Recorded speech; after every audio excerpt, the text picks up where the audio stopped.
សួស្តីប្រិយមិត្តទាំងអស់គ្នាសូមស្វាគមន៍មកកាន់ Channel របស់ KD សម្រាប់រឿងសារជាថ្មីតែថ្ងៃនេះយើងនឹងមកតសាច់រឿងកំពូលអ្នកវិប្រហាគ្មានដែនកំណត់របស់យើងភាគ2ប៉ុន្តែមុននឹងចូលទៅក្នុងសាច់រឿងរបស់យើងក៏ភ្លេចជួយចុច Like ឬក៏ Subscribe ឲ្យ Admin ម្នាក់មួយផងតែឥឡូវយើងកុំឲ្យខាតពេលយូរយើងក៏ចូលទៅក្នុងសាច់រឿងរបស់យើងបន្តទៀតទៅតែបន្ទាប់ពីយាយយន្តរបស់យើងបានប្រមូលទ្រព្យសម្បត្តិរបស់យាយឆេងអស់ហើយឬគេក៏បានធ្វើដំណើរមកលើភ្នំមួយហើយយាយយន្តរបស់យើងឡើងមកលើភ្នំនេះក៏ដើម្បីឲ្យប្រព័ន្ធរបស់គេស្រូបយកនៅអ្វីៗផ្សេងទៀតដើម្បីឲ្យរូគេបង្កើននូវធម៌ពលខ្លាំងជាងនេះប៉ុន្តែខណៈពេលដែលយាយយូកំពុងតែនិយាយម្នាក់ឯងដូចមនុស្សឈួតនោះក៏រូគេបានជួបលោកតាម្នាក់ដែលលោកតាចំណាស់ម្នាក់នោះគឺរូគាត់មានឈ្មោះថាវូម៉ូហើយគាត់ធ្វើដំណើរឡើងលើភ្នំនេះក៏ដើម្បីដើររកយាយយន្តរបស់យើងនឹងឯងប៉ុន្តែមិនដឹងថាជាសំណាងរបស់គាត់ឬក៏យ៉ាងណានោះទេរូគាត់ក៏បានជួបយាយយន្តហើយលោកតាវូម៉ូម្នាក់ហ្នឹងគឺមិនមែនជាអ្នកមានឋានៈអ្វីនោះទេរូគាត់គឺជាអ្នកបម្រើនៃគ្រួសារយាយនឹងឯងដែលជាគ្រួសាររបស់យាយយន្តហើយកន្លែងនេះតាវូម៉ូហ្នឹងអេដមីនសុំហៅថា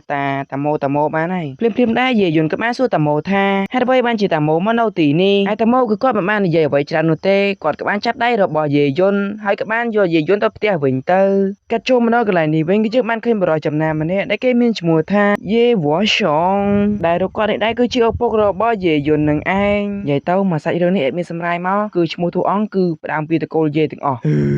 ឈ្មោះស្អីអញ្ចឹងអូមានដឹងហើយបានជាគេដាក់ឈ្មោះតកូលផ្ដើមពីយាយអញ្ចឹងណាគឺដោយសារតែប្រហែលជាគេល្បីអាបត់អីគេអនាតបាត់ថាយាយអនាតទេជេយ៉ាតោះឥឡូវគឺយើងជុំតបែចឹងក៏យើងមកតសាច់រឿងរបស់យើងទៀតទៅណាពេលនោះដែរគឺយើងបានឃើញថាយាយវ៉ាសងពេលនេះគឺគេកំពុងតែត្រូវរបួសតែមិនដឹងថាត្រូវអ្វីនោះទេហើយទោះបីជាអ្នកបម្រើខំអង្វរយាយវ៉ាសងឲ្យសម្រាប់ក៏ដោយក៏រូបគាត់មិនសម្រាប់នោះដែរគឺរូបគាត់នៅចាំកូនរបស់គាត់យាយយន្តនឹងឯងហើយគណៈពេលនោះដែរយាយយន្តរបស់យើងក៏បានធ្វើដំណើរមកដល់ហើយរូបគេគឺពិតជាមានការភ្ញាក់ផ្អើលមែនតើពីព្រោះតែគេបានឃើញសភាពលក្ខណៈរបស់ឪពុកពេលនេះគឺពិតជាលំបាកមែនតើហើយយាយយន្តក៏បានសួរទៅតាម៉ូថាតើឪពុករបស់គេកើតអីហើយតាម៉ូក៏បាននិយាយបកស្រាយថាបន្ទាប់ពីយាយយន្តត្រូវមានការបំពុលនោះឪពុករបស់គេក៏បានទៅរកថ្នាំដើម្បីមកព្យាបាលរូបគេប៉ុន្តែនៅពេលដែលឪពុករបស់យាយយន្តបានទៅរកថ្នាំនោះរូបគេក៏ត្រូវបានជួបគ្រោះថ្នាក់ហើយនៅពេលនេះដែរឪពុករបស់យាយយន្តគឺចិត្តស្លាប់ទៅហើយបន្ទាប់មកយាយវ៉ាសងក៏បាននិយាយថាមិនបាច់និយាយច្រើននោះទេទៅយកផ្លែឈើសៅលីងមកឲ្យយាយយន្តមកដោយផ្លែឈើនេះដែរអាចជំរាបនៅជាតិពុលរបស់យាយយន្តនឹងបាន30%ហើយម្យ៉ាងទៀតវាគឺជាឱសថវិញ្ញាណលំដាប់ទី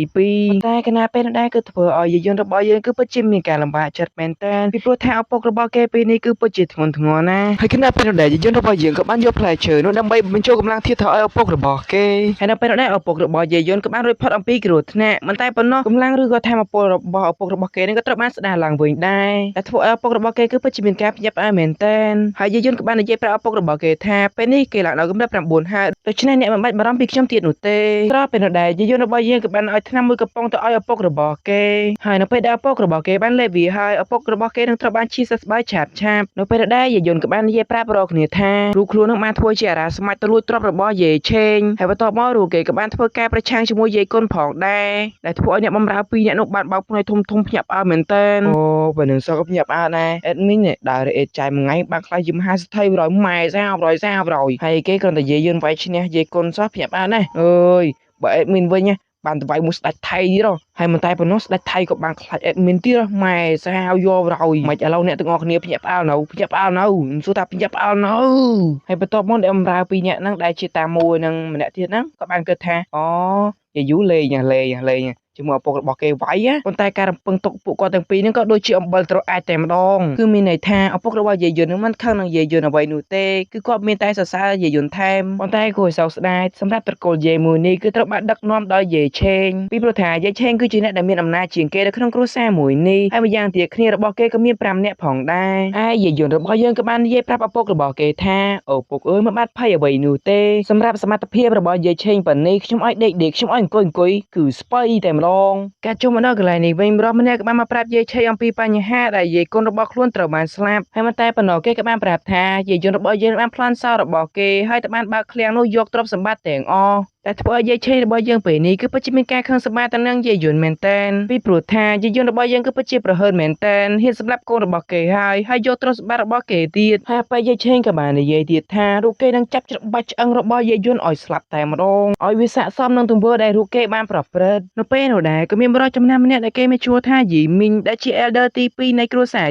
រយីមីងក៏បាននិយាយថាយាយយន្តរបស់យើងនឹងប្រៀបបានដូចជាសត្វដេរឆានអញ្ចឹងដូច្នេះរូបគេសមតែស្លាប់ ប៉ុន្តែនិយាយមិនទាន់ផុតពីមាត់ផងយាយយន្តក៏បានសម្លាប់មនុស្សម្នាក់នៅចំពោះមុខរបស់ពួកគេបន្ទាប់ពីយាយឆេងបានឃើញរូបយាយយន្តហើយគឺពិតជាធ្វើរូបគេខឹងមែនតើប៉ុន្តែនៅពេលនោះដែរយាយយន្តរបស់យើងក៏បាននិយាយថាមនុស្សអាក្រក់ដូចជាឯងសមតែស្លាប់តែប៉ុណ្ណោះហ្នឹងយាយយន្តរបស់យើងក៏បានសួរឌឺទៅអបិយាយឆេងថាហេហើយរៀនថ្នាក់ទីម៉ានណាមិនបានដល់ចាស់នេះហើយនៅតែភ្លើអត់ចេះដឹកនាំគ្រួសារអញ្ចឹងភ្លាមនោះដែរឪពុករបស់យាយយន្តក៏បានមកដល់ផងដែរហើយឪពុករបស់យាយយន្តវាស់ឆងហ្នឹងក៏បានសួរទៅអបិយាយឆេងថាដឹកនាំគ្រួសារឬក៏ប្រទេសនោះឈួតបែបណាទៀតហើយហេតុអ្វីបានជាឯងចង់បះបោបែបនេះនៅពេលនោះដែរអបិយាយឆេងក៏បានសើច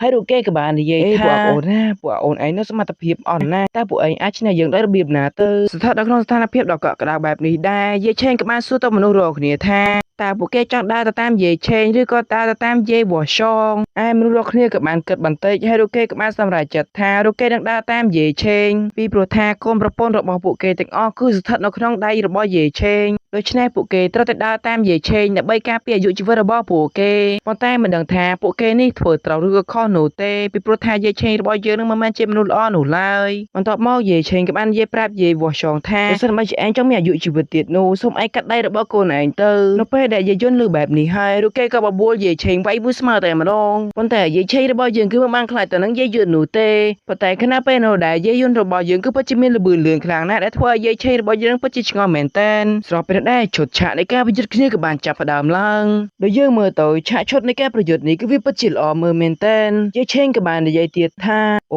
អាកូនណាសមត្ថភាពរបស់អូនឯងបើនេះមិនអាចទប់នឹងយើងបាននោះទេឯយាយយន្តរបស់យើងក៏បាននិយាយទៅវិញថាស្អីគេសមត្ថភាពប៉ុណ្ណឹងសោះកាហ្នឹងចាំមើលភ្លាមម្ដាយយាយយន្តរបស់យើងក៏បានយកដាវរបស់យាយឆេងនិងបានកាត់សម្លាប់យាយឆេងរបស់យើងបាត់បង់ជីវិតបាត់ទៅប៉ុន្តែសង្គ្រាមរបស់យើងមិនទាន់បញ្ចប់នោះទេស្របពេលនោះដែរក៏មានអបិម្នាក់បានហក់មកកាប់សម្លាប់យាយយន្តប៉ុន្តែយាយយន្តរបស់យើងគឺពិតជាមានល្បឿនលឿនមែនតើហើយមូលហេតុដែលអបិនោះហក់មកសម្លាប់យាយយន្តរបស់យើងដែរពីព្រោះថាគ្រួសាររបស់អបិយាយឆេងហ្នឹងត្រូវបានគ្រប់គ្រងដោយអបិម្នាក់ហ្នឹងចឹងណាបើនិយាយទៅក្នុងចំណោមគ្រួសាររបស់អបិម្នាក់ហ្នឹងគឺគ្រួសាររបស់គេមានឥទ្ធិពលខ្លាំងជាងគេប៉ុន្តែសម្រាប់រឿងកប៉ិកប៉ុកបែបនេះគឺមិនធ្វើឲ្យយាយយន្តរបស់យើងភ័យខ្លាចសូម្បីតែបន្តិចឡើយយាយយន្តក៏បាននិយាយទៀតថាហើយអបិយាយឆេងហ្នឹងព្រមនៅក្រោមគេសង្កត់របស់ឯងហ្នឹងគឺវាសុខចិត្តធ្វើជាឆ្កែរបស់ឯងចឹងណាខណៈពេលនោះដែរគឺធ្វើអបិម្នាក់ហ្នឹងគឺពិតជាមានការខឹងនឹងយាយយន្តមែនតើ